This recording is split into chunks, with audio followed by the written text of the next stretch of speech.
Area expression के साथ जो घोषित किया गया है, वहाँ पे जो लोग माइनिंग करते हैं उनके लिए आपकी क्या आदेश? इसमें लोकल सब डिवीजन कमेटी के द्वारा अनुशंसा की गई थी, जिसमें डीसी कांगड़ा ने रात्रि के समय में माइनिंग को प्रतिबंधित घोषित किया है।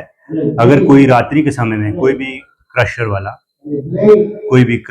कोई भी अन्य व्यक्ति जिसकी माइनिंग लीज है, रात्रि के समय में माइनिंग गतिविधियां करता है, तो उसके खिलाफ हम इसमें कार्यवाही अमल में लाएंगे।